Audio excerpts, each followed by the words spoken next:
Hi und herzlich willkommen bei Bauboom Bang und zu einem neuen Project Bang. Ich mache jetzt wirklich schon lange Videos und eins habe ich noch nicht gemacht und das steht wirklich auf meiner Bucketlist. Und zwar ein Schneidebrett. Wir bauen heute für meine andere Leidenschaft, nämlich das Kochen. Und ihr kennt vielleicht meinen kleinen Kanal Bensberg Barbecue. Und warum? Weil ich unfassbar viel Restholz habe. Und ich habe mir immer wieder mal Gedanken gemacht, mit welchem Holz kann man denn ein Schneidebrett machen? Faktisch kann man eigentlich mit jedem Holz ein Schneidebrett machen. Aber ich habe von meinem Terrassenbau, von meinem geilen Außensofa-Video, alles natürlich hier verlinkt, habe ich noch einfach unfassbar viel Restholz. Und zwar Lärche. Und ich will ein Stirnholzschneidebrett aus Lärche machen. Und warum? Weil das einfach ein unfassbar geiles Holz ist. Und es so geil aussieht und tatsächlich unter den weichen Hölzern das härteste ist. Ich werde nicht viel quatschen, aber werde euch natürlich trotzdem ein paar Dinge erklären, auf die ich gestoßen bin, Probleme, die ihr vermeiden könnt, wenn ihr das hier nachbauen wollt. Ich hoffe, dir gefällt's. Jetzt geht's los. Ich fange direkt mal an, nämlich hier mit meinen Vollholzbohlen. Ich habe 28 mm Vollholzbohle und das sind halt alles so, naja, Reststücke, Abschnitte, kleinere, größere und so weiter. Die müssen wir erstmal durch den dicken Hobel jagen. Und zwar, ich habe keine Abrichte. Wenn du auch keine Abrichte hast, hab keine Angst, geht trotzdem. Und zwar, genau, die sind alle etwas geschüsselt, logisch, ne? Weil erstens arbeitet das Holz, es lag natürlich auch lange bei mir rum. Wenn ihr, oder das ist meine Erfahrung, sollte ich falsch liegen, kommentiere hier drunter einfach. Ich mache das immer so, dass ich, wenn das jetzt so geschüsselt ist, das Holz, ja, ich so anfange zu hobeln, durch den dicken Hobel, so durch. Wenn ich dann merke, dass ich hier relativ plan bin, dann drehe ich es um. Und dann hobel ich es von der Seite. Und wir hobeln so weit ungefähr, dass wir so auf 2,2, 2,4, 2,3 Millimeter kommen. Je nachdem. Wahrscheinlich eher so roundabout um die 2, je nachdem wie dick geschüsselt das ist. Also ab durch den dicken Hobel.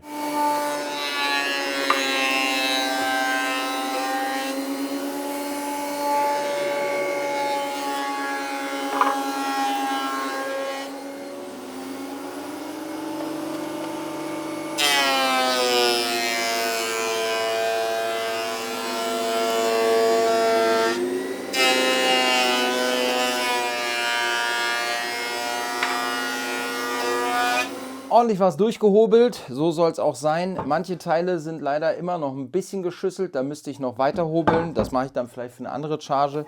Ich bin jetzt im Durchschnitt bei meinem Holz auf 2,7 ungefähr von der Stärke. Und da ich ein relativ dickes Brett machen möchte, werde ich mir jetzt hier so 4 cm Streifen von schneiden und die werden dann alle verleimt. Sorry, aber dieses Holz sieht ja schon von, ich sag mal, der geraden Fläche schon super aus. Was glaubt ihr erstmal, wie toll die Maserung auf der Stirnseite ist? Hier noch mega natürlich verranzt und die unsaubere Kante, aber jetzt werden wir schneiden und gucken, wie das ausschaut. Haha, da sehen wir es schon. Stellt euch das mal in einem Schneidebrett vor. Wie geil ist das denn? Wenn das mit Öl angefeuert ist. Ultra geil. Ich habe mir jetzt gedacht, ich schneide 4,5, damit die Brettchen vielleicht doch einen Ticken dicker werden.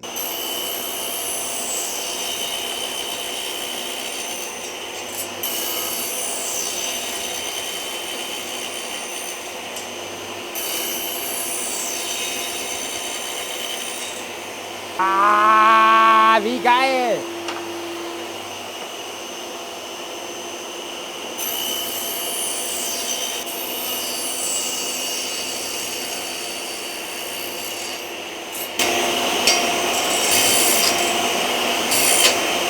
Du müsst natürlich jetzt noch aussuchen und ein bisschen aussortieren wahrscheinlich, ne? Und mal gucken, was davon funktioniert und was nicht, weil gewisse Teile haben auch Risse, also das brauche ich hier erst gar nicht verkleben, ne? Das sehen wir hier direkt. Das ist halt auch das Problem bei Stirnholz, ne? Aber Da bleibt genügend übrig, was richtig geil funktioniert. Und ich sag mal, hier mal ein kleiner Unterschied an Vielfalt der Maserung, die wir im Lärchenholz geboten bekommen. Und wie geil ist das denn, wenn das mal richtig verarbeitet und angefeuert ist. Das da hätte auch mein Finger sein können. Ich hatte es gerade leider nicht gefilmt, um es zu beweisen, aber Leute, das da vorne, die Spitze vom Schiebestock, das wäre fast mein Finger gewesen. Also hätte ich nicht mit dem Schiebestock gearbeitet. Bitte, bitte, bitte, bitte, bitte, bitte, bitte, bitte, bitte arbeitet mit Schiebestock und denkt nie, ist das lästig. Ihr seht, ich habe einen Haufen zusammengeschnitten und was wirklich genial ist, ist halt die Vielfalt an Maserung, die wir haben. Ja? Also das ist wirklich, wirklich, wirklich genial. Ihr müsst halt gucken, dass es jetzt alles schön und sauber ist. Ich habe ja auch ein neues Sägeblatt, endlich. Und dementsprechend sind die Schnitte schon wirklich top. Aber ihr seht, die Bohlen sind halt teilweise unterschiedlich lang. Egal, ich werde jetzt eine Maserung zusammenstellen, die Kanten alle so bereinigen, dass die wirklich ja, keine Splice haben und so weiter und so fort und gucken, wo es Risse oder Teile gibt, die nachher im Brett zu Problemen führen könnten, ja, weil das macht natürlich keinen Sinn. Und dann wird das Ganze verleimt. Zum Verleimen nutze ich Sudal und zwar wirklich das erste Mal. Ich habe den Kleber noch nie benutzt, aber viel Gutes darüber gehört und ich habe schon ein kleines Off-Cam-Projekt damit gemacht. Ich bin wirklich total begeistert davon. Und das Allerwichtigste ist aber, dass ihr einen Haufen Klemmen habt. Ich habe hier diese Rohrklemmen, wo ich auch noch nie was zu gesagt habe, dass ich die, glaube ich, habe. Ich kann den Namen gar nicht aussprechen, keine Ahnung. Die sind auf jeden Fall nicht nur ultra schick, sondern die sind auch noch ultra cool. Die sind mega stabil. Und ja, die haben keinen Schnickschnack, weil für eine Rohrklemme brauchst du keinen Schnickschnack. Ihr braucht halt trotzdem aber jetzt einen Haufen Klemmen und ja, am besten noch einen haarfreien Pinsel, um wirklich genügend und richtig viel von dem Leim auf die Leimflächen zu bekommen. Und jetzt werden wir erstmal alles natürlich so miteinander verleimen, ne, so dass ich hier die Stirnseiten habe. Schaut, dass das direkt gleich so plan und gerade ist, wie es nur geht. Ihr seht, ich habe ganz schön viel Holz gemacht. Das könnte sein, dass das mehrere Bretter ergibt. Was mit den etwas zu vielen Brettern passiert, das könnt ihr vielleicht unten in der Videobeschreibung lesen. Und sollten schon alle Bretter weg sein, dann hat sich das natürlich erledigt. Sei denn, ihr findet die total cool und dann könnt ihr hier unten drunter schreiben, wenn ihr eins haben wollt. Vielleicht mache ich ja nochmal welche. Hier jetzt alles auf die Stirnseite gelegt, seht ihr nochmal diese unfassbare Vielfalt. Hier ist natürlich ein Brett dabei, was völlig aus dem Rahmen rausreißt, ne? Aber ihr seht halt auch hier jetzt zum Beispiel schon, wie geil einfach die Jahresringe da zusammenpassen. Und ihr seht auch schon hier, ne, das Abrichten hat schon sehr, sehr gut funktioniert, wie toll die Bretter wirklich hier zusammenpassen. Das heißt, mit relativ wenig Aufwand habt ihr einfach schon einen geraden Ursprung. Denn hier ist wirklich wichtig, dass jeder Arbeitsschritt wirklich nach bestem Gewissen funktioniert, weil ihr ärgert euch nachher, wenn ihr irgendwo einen Spalt nachher drin habt. Ich würde das Ganze oder ich mixe jetzt das Ganze. Das heißt, ich würde jetzt hier so interessante Teile nehmen und dann halt gucken, wie ich sie so miteinander kombiniere, dass ich nachher ein wunderschönes Muster habe und natürlich die Jahresringe miteinander abwechselnd gegeneinander laufen lasse. So, ne? So würde ich die jetzt einfach miteinander verkleben. Und da mache ich mir jetzt ein paar Reihen von und dann wird es verklebt, verzwingt und dann kann es trocknen.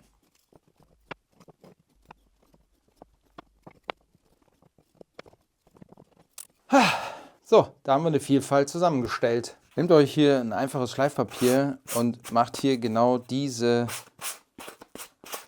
Spreizel, die hier einfach beim Sägen entstanden sind, auf jeden Fall einfach einmal kurz ab.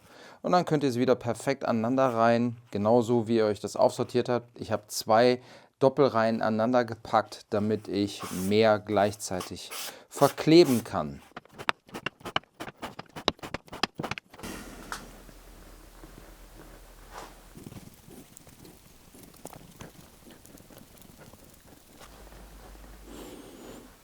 machen wir direkt bis zum Ende. Und seid ihr wirklich akribisch. Wenn ihr Fremdkörper seht, holt die da raus aus dem Kleber.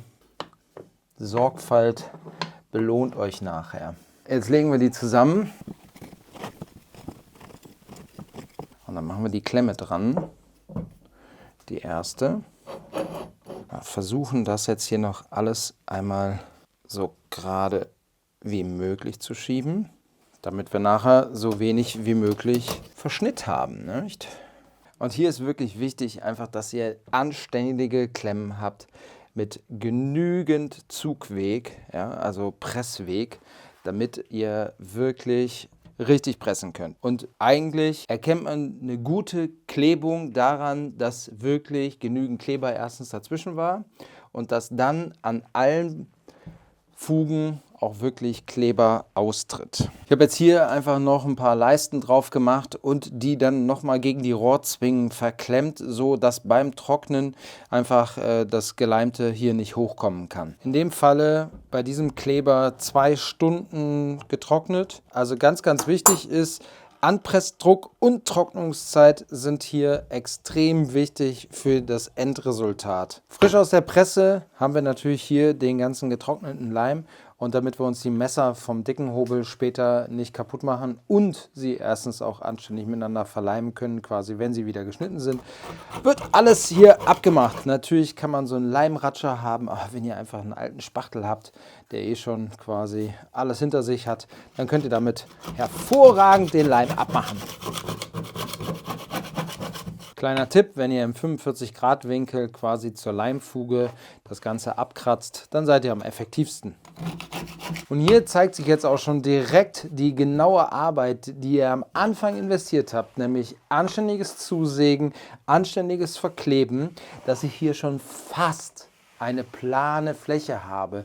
Ich könnte, wenn ich jetzt keinen dicken Hobel hätte, könnte ich das Ganze schon mit Schleifen gerade zu einer planen Fläche bekommen. Oder logischerweise hier mit einer Flachbank, also mit so einem Flachbandeisen. Mit so einer Bank könnt ihr das Ding auf jeden Fall auch plan hobeln. Das heißt, wenn ihr keinen dicken Hobel habt, keinen elektrischen, dann könnt ihr das auch damit machen. Und jetzt kommt noch ein Trick für Stirnholzbearbeitung, wenn ihr damit auf den dicken Hobel geht und ihr so einen dicken Hobel habt, zum Beispiel wie ich, aber auch mit Handwerkzeug. Die Faser ist hier so aufgerichtet. Das heißt, wenn ihr hier mit einem scharfen Werkzeug drüber geht, dann bricht diese Kante aus.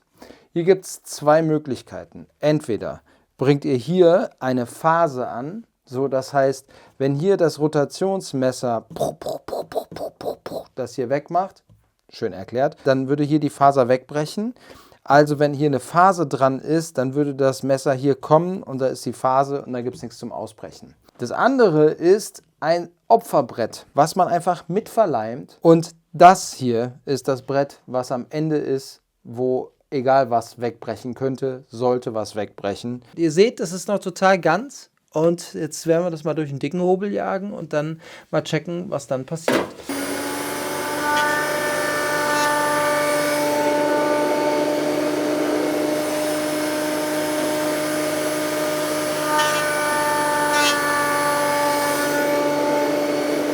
Also abgesehen davon, dass meine Messer schon eine kleine Ratsche haben und hier Striemen hinterlassen, aber hier seht ihr jetzt genau, was da passiert ist. Nämlich hier oben sind die Fasern abgerissen und zum Glück an meinem Opferbrett und nirgends anders. Hier ist eine mini kleine Kante, die wird eh abgeschnitten, aber auch hier seht ihr, hier Fasern abgerissen. Auch hier Fasern abgerissen. Und das wäre jetzt hier passiert, hätten wir hier kein Opferbrett dran. Jetzt machen wir es aber noch ein bisschen weiter planen. Kleine Problematik, die ich euch zeigen möchte, weil natürlich die einzelnen Bretter nicht alle gleich lang sind, muss ich hier irgendwie natürlich eine Gerade erschaffen. Die von mir ja am Lineal ausgelegte Seite, die ich genutzt habe beim Verpressen, die ist schon okay gerade. Ich messe mir hier, in dem Fall sind es jetzt 13,2 cm oder 13,4 habe ich jetzt, und mache den ersten sauberen Schnitt, dass ich auf jeden Fall eine Seite richtig sauber habe, dann habe ich die Seite nämlich zum Anlegen, um dann die 3 cm Klötze abzuschneiden. Also wir machen den ersten Schnitt, gucken, dass alles fest ist. Yes. Und dann gucken wir weiter. Gar nicht geil, wenn sich hier was verhakt. Ihr habt gesehen, das kann zurückspringen, passt da wirklich total auf. Und wir haben jetzt aber hier unsere erste wirklich richtige gerade. Alles sauber machen, anlegen, checken, dass es wirklich gerade ist. Ja, es ist gerade, hervorragend. Bedeutet, wir können hier unsere ersten 3 cm Klötze machen. Bedeutet, wir holen uns jetzt hier den Bums auf 3 cm.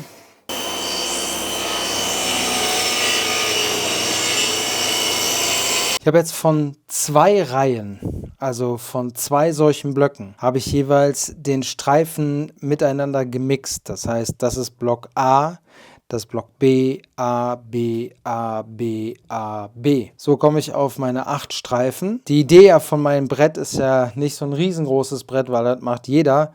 Und so wie meine kleine Skateboard-Marke, weil das ist das, was ich brauche. Ich brauche ein kleines, stabiles, cooles Brett. Und genau das wird es. Das wird jetzt genauso wie das andere wieder verleimt. Also auch hier darauf achten, dass es alles schön plan ist. Ne? Die kommen so ein bisschen gegenseitig hoch. Deshalb müssen die ein bisschen quer verspannt werden, auch wieder runter verspannt werden und so weiter und so fort.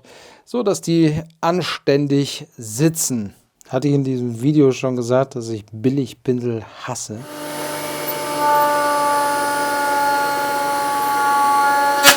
Top gehobelt und ich sage nur eins, schaut euch das Opferbrett an, wie das zerfetzt wurde. Also hervorragend, das in Anführungsstrichen wertvolle, also alles an Holz ist wertvoll, aber das wertvolle Holz ist unbeschädigt und mein Opferbrett hat genau das gemacht, was es sollte.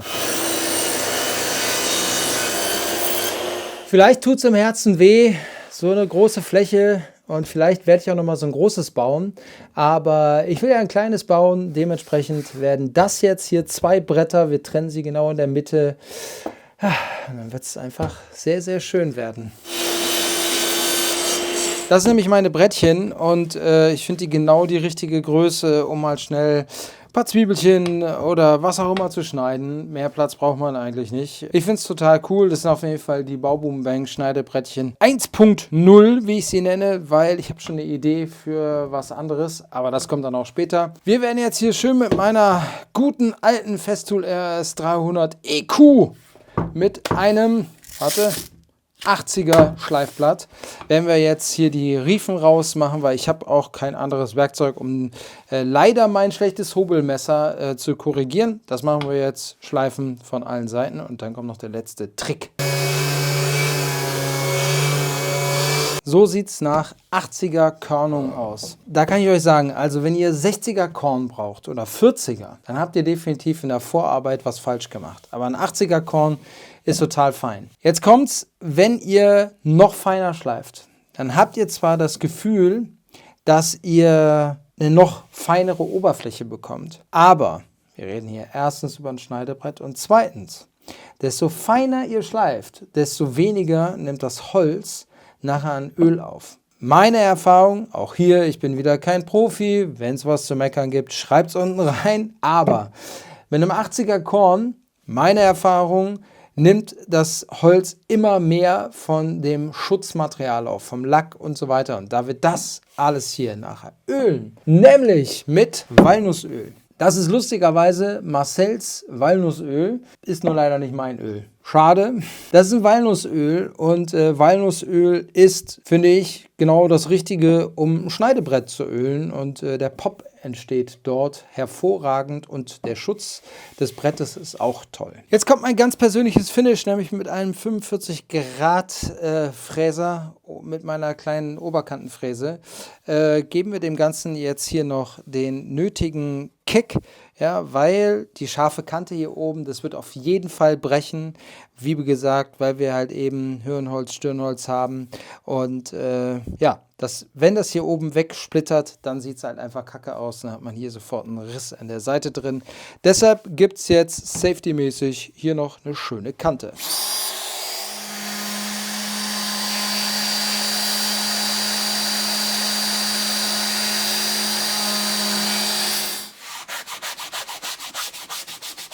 So sieht der Spaß jetzt Finish, final, ungeölt aus.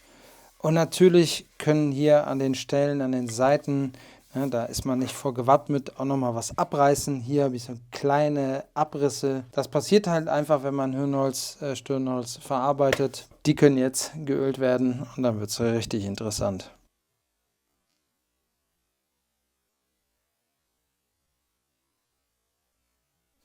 Man sieht so richtig, wie gierig das Holz das Öl auffrisst. Auch schön reichhaltig, damit sich das Holz richtig schön tief einsaugen kann damit. Hier sehen wir noch geölt, ungeölt. Ich muss ja fast sagen, dass ich es ungeölt fast schon noch einen Ticken geiler finde. Und wir werden das Ganze zweimal ölen. Da ist mein allererstes selbst gebautes, und ich bin sehr stolz drauf, Schneidebrett. Ich weiß gar nicht, was ich jetzt dazu sagen soll. Man freut sich einfach, wenn so ein Projekt fertig ist und wenn es dann auch noch so schön, so niedlich und doch so robust und stabil geworden ist, dann ist es einfach traumhaft. Also ich finde es auf jeden Fall wirklich traumhaft. Es ist sehr geil geworden. Und das Ganze auch noch, was mir dann ja später erst aufgefallen ist, mit Marcells Walnussöl. Lustigerweise, dass diese Marke tatsächlich Marcel heißt. Und das ist ein Walnussöl und ja, ihr habt den Werdegang des Bretts gesehen. Wenn ihr Glück habt, läuft das Gewinnspiel noch und ihr könnt eins davon gewinnen. Und vielleicht mache ich ja noch welche und die gibt es dann auch irgendwie, aber dazu gibt es dann Infos auf bauboombang.de oder hier bei YouTube oder bei Instagram. Also wenn euch das genau so gefallen hat wie mir, dann freue ich mich natürlich über ein Like, ein Kommentar von euch und natürlich ein Abo, was kostenlos ist. Und jetzt gehe ich kochen und ihr guckt das nächste Video von mir, würde ich doch sagen. Mega geil. Das Schöne ist, da stehen auch noch ein paar. Also, vielleicht habt ihr ja auch Bock auf so ein Schneidebrettchen.